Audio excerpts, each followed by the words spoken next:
ఎవ్వరికి కూడా ఇండియాలో కన్సిస్టెంట్ గా బ్రాండ్ బిల్డింగ్ అనేది తెలియదు. ఫస్ట్ 5 years అలా దుకాణం బంద్ చేసుకుంటది. 100 కోట్ల జనాభా యొక్క దిల్లు ఉన్న దిమాకు. నేను అనుకుంటా అంటే మాత్రం ఖచ్చితంగా మీరు పప్పులా ఉప్పులా కాలేసినట్టే. ఫెవికాల్ యాడ్ తీసుకున్నాం అనుకో, వాటి యాడ్లతోని మనల్ని ఫస్ట్ నవ్విస్తారు. మీరుగా ఈ 5 steps ని కన్సిస్టెంట్ గా ఇంప్లిమెంట్ చేసిరు అనుకో, ఇండియాలో ఏ దందానైనా కూడా ఫస్ట్ 5 years అలా దుకాణం బంద్ చేసుకుంటది. దీనికి మెయిన్ రీజన్ ఏందో తెలుసా? కాంపిటీషన్ లేకపోతే మార్కెట్ కండిషన్స్ అస్సలే కాదు. దీనికి మెయిన్ రీజన్ వచ్చి ఎవ్వరికి కూడా ఇండియాలో కన్సిస్టెంట్ గా బ్రాండ్ బిల్డింగ్ అనేది తెలియదు. నమస్తే ఎవ్రీవన్, దిస్ ఈజ్ అఖిల్. ఇవాళ నేను ఒక powerful, profitable and consistent brand building ఎట్లా చేయాలని చెప్పి స్టెప్ బై స్టెప్ అయితే గైడ్ చేయబోతున్నా. అది కూడా ఇండియాలో పర్ఫెక్ట్గా ఎట్లా చేయాలని చెప్తా. సో ఒక కప్ ఆఫ్ ఛాయ్ తీసుకొని రిలాక్స్డ్గా కూర్చొని ఈ వీడియో కంప్లీట్ చేయండి. ఇండియా అనేది జస్ట్ ఒక మార్కెట్ అయితే అస్సలే కాదు. 100 కోట్ల జనాభా యొక్క దిల్లు ఉన్న దిమాకు. ప్రతి ఒక్కరికి వాళ్ళ ఓన్ డ్రీమ్స్ ఉంటాయి, ఆస్పిరేషన్స్ ఉంటాయి, ప్రిఫరెన్సెస్ ఉంటాయి. ఇక ఈ మార్కెట్లో మీరు బ్రాండ్ బిల్డింగ్ అంటే ఏదో ఒక ఫ్యాన్సీ లోగో పెట్టి లేకపోతే ఒక చిన్న టైటిల్ పెట్టి దాన్నే బ్రాండింగ్ అనుకుంటా అంటే మాత్రం ఖచ్చితంగా మీరు పప్పులా ఉప్పులా కాలేసినట్టే. ఎప్పుడన్నా మీ కస్టమర్స్ మీ పేరు వినంగానే మీ గురించి కంప్లీట్ ఇమాజినేషన్ అయితే రావాలి. అట్లాంటి ఐడెంటిటీ క్రియేట్ చేసిన వాళ్ళే సస్టైన్ అవుతారు. జస్ట్ ఎగ్జాంపుల్ గా అమూల్ బ్రాండ్ తెలుసుకోండి. ఏం గుర్తొస్తుంది? Quality dairy products, iconic ads, trustworthy, ఇవన్నీ గుర్తొస్తాయి. ఇక పతంజలి గురించి ఒక్కసారి ఇమాజిన్ చేసుకోండి.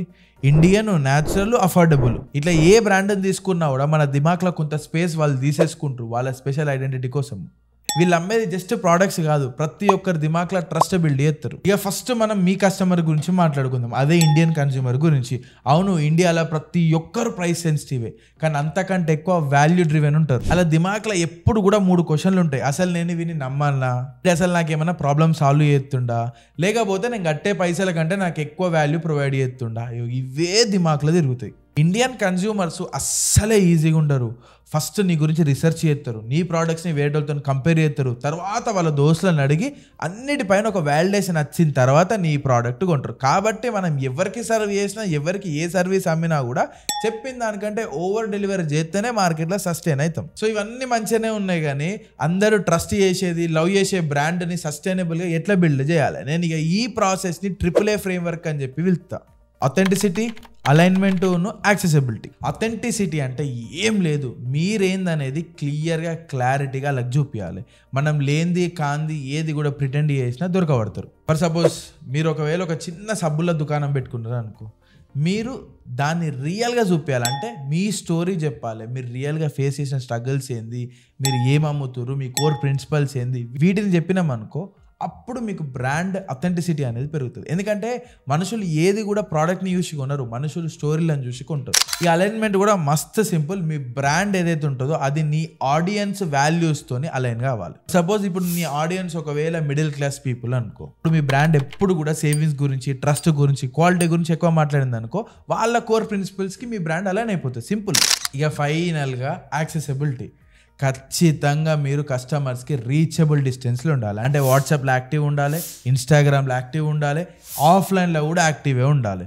ఫీడ్బ్యాక్ కంటిన్యూస్గా తీసుకొని ఇన్నోవేట్ చేసి గ్రో కావాలి. మెయిన్గా కస్టమర్లందరికీ మీరు వింటున్నారు అనే విషయం తెలవాలి. అన్నిటికంటే ఇంపార్టెంట్, ఏ వింగులైనా ఏ సెక్టార్లైనా కన్సిస్టెన్సీ అనేది బాగా ఇంపార్టెంట్. ఒకవేళ మీరు కన్సిస్టెంట్గా ఉన్నారనుకో, ట్రస్ట్ బిల్డ్ అవుతుంది. ట్రస్ట్ బిల్డ్ అయిందనుకో, లాయల్టీ బిల్డ్ అవుతుంది. లాయల్టీ బిల్డ్ అయిందనుకో, ఇంకేమున్నది, పైసల సంపాదన అట్లట్లనే వెరుక్కుంటూ పోతుంది. జస్ట్ ఒకసారి టాటా ప్రోడక్ట్ అయిన తనిష్క్ని అబ్జర్వ్ చేయండి. యాడ్ల నుంచి మొదలు పెడితే ఇన్స్టోర్ ఎక్స్పీరియన్స్ వాళ్ళ మోటో మొత్తం ఒకటి, క్లాస్ అండ్ క్వాలిటీ. మిమ్మల్ని ఎక్కడ కూడా కొంచెం కూడా అస్సలే మిక్స్డ్ కన్ఫ్యూజన్లకు తీసుకుపోరు.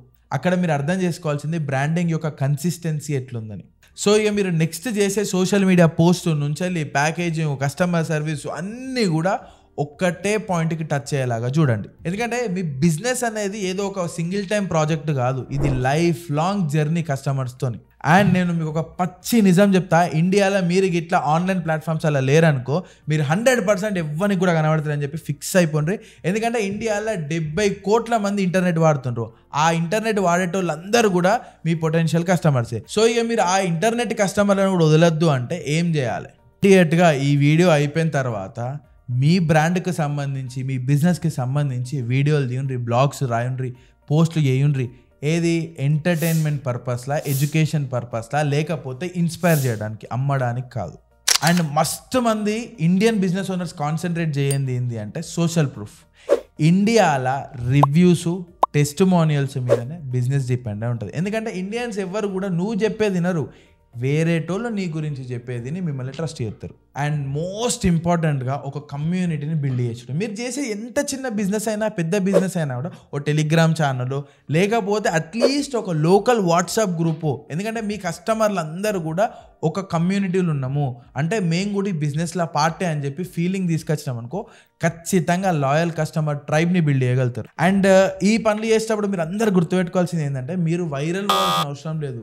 మీరు ఇక్కడ చేసేది ఏంటంటే స్ట్రాంగ్ ఫౌండేషన్ ఎత్తుండ్రు ట్రస్ట్కు ఉన్న వాల్యూస్కి. సో దాని మీద ఎక్కువ కాన్సన్ట్రేట్ చేయండి. మీరు ఇండియాలో ఎంత స్ట్రాంగ్ బ్రాండ్ అన్నది తీసుకోండి, అన్నిట్లల్లో కూడా సేమ్ కామన్ థింగ్ ఉంటుంది, అదే ఎమోషన్స్. ఫెవికాల్ యాడ్ తీసుకున్నాం అనుకో, వాటి యాడ్లతోని మనల్ని ఫస్ట్ నవ్విస్తారు. ఒకవేళ మనము సర్ఫ్ ఎక్సెల్ తీసుకున్నాం అనుకో, దాని యాడ్స్లల్లో మనకు ఫ్యామిలీ కనెక్షన్ ఎమోషన్స్ ఉంటాయి.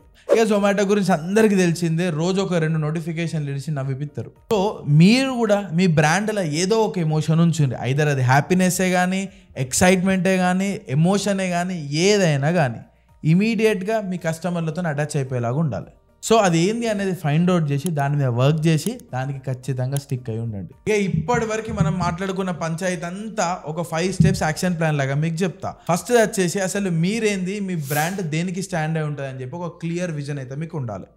ఇక రెండోది కస్టమర్స్ని డీప్గా అర్థం చేసుకోండు. వాళ్ళ పెయిన్ పాయింట్స్ ఏంటిది, వాళ్ళ అవసరాలు ఏంది, వాళ్ళ వాల్యూస్ ఏంది, వాళ్ళ ఆస్పిరేషన్స్ ఏంది, ఇవన్నీ అర్థం చేసుకుంటేనే మీరు గ్రో అవుతారు. బ్రాండింగ్ విషయంలో ఖచ్చితంగా కన్సిస్టెన్సీ అనేది మెయింటైన్ చేయాలి. అది ఐదర్ ఆన్లైనే కానీ ఆఫ్లైనే కానీ మన కోర్ మెసేజ్ ఒకటే ఉండాలి. ఇక నాలుగోది వచ్చేసి ఖచ్చితంగా డిజిటల్గా మనకి ఎన్ని టూల్స్ ఉంటే అన్ని టూల్స్ని వాడుకొని మన కస్టమర్ల దగ్గరికి ఉండి వాళ్ళతో ఎంగేజ్మెంట్ పెంచుకోవాలి. అండ్ ఇక ఐదో విషయం వచ్చేసి ఆల్వేస్ ఓవర్ డెలివరీ చేయాలి. ఇండియన్ కన్స్యూమర్స్కి కావాల్సిందే అది. మీరు ఇక ఈ 5 స్టెప్స్ని కన్సిస్టెంట్గా ఇంప్లిమెంట్ చేసిర్రు అనుకో, నేను గ్యారంటీగా చెప్తున్నా మీరు ఒక ప్రాఫిటబులే కాదు అన్స్టాపబుల్ బ్రాండ్ని బిల్డ్ చేయగలుగుతారు. ఇక మీరు నెక్స్ట్ ఏం చేద్దాం అనుకుంటారు, మీరు యాక్చువల్గా ఏ బిజినెస్ చేస్తున్నారు, లేకపోతే మీ దగ్గర ఏదైనా ఐడియా ఉందా, ఇట్లా ఏది ఉన్నా కూడా కింద కమెంట్ చేయండి, అందరం కలిసి గ్రో అవుదాం. ఇక ఈ వీడియోలో మీకు జరింత వాల్యూ దొరికింది అనిపించినా ఖచ్చితంగా లైక్ చేయండి, షేర్ చేయండి అండ్ తప్పకుండా సబ్స్క్రైబ్ అయితే చేసుకోండి. అండ్ అందరు ఖచ్చితంగా గుర్తుపెట్టుకోండి, బ్రాండ్ బిల్డ్ చేసిన అంటే లక్షల కోట్లు ఖర్చు పెడితే రాదు, లక్షల మంది గుండెలు మిమ్మల్ని నమ్ముతొస్తుంది. నెక్స్ట్ వీడియోలో కలుసుకుందాం. జై హింద్.